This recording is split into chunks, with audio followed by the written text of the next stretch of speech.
Hi, this is Joe Horton again, talking about the Mr. Burns play and just jumping right into it. What was memorable for me? I would say it was the approach of trying to talk about The Simpsons and taking something that is firmly implanted in pop culture in a way, and it's its own thing, and kind of taking the adaptation of that.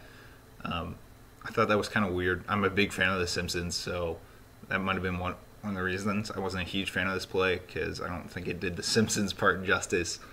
Um, but I think there's a lot of significance into Act Three and the function of having the play within the play. I think it did a good job of kind of subtly expressing how the personal characters themselves had been redefined by this apocalypse, and how, just like in the play, it changed from Sideshow Bob being the villain to Mr. Burns being the villain of the episode, and how they changed because of the apocalypse. And question three is a hard one.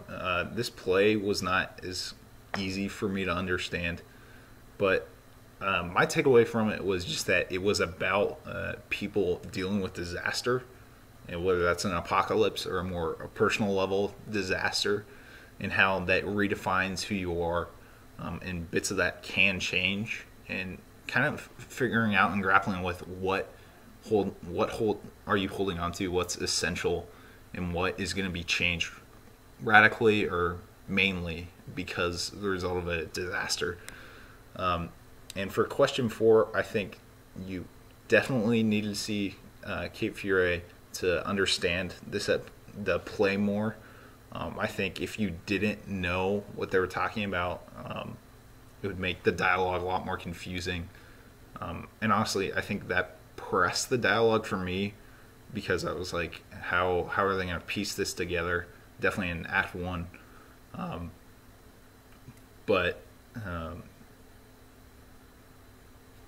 I definitely think for question five, what are some pop culture stories today that I can imagine living out past the apocalypse? Kind of what we talked about last week in the textbook, or this past week, just how I think classics would, not pop culture, just for the widespread appeasement and entertainment. I think more lines of the classics, stuff with deep artistic meaning, like Shakespeare, or that's the big one that jumps to mind, or even like religious texts, the Bible, Quran, deeper sense of meaning, and probably more of our like educational pressing forward.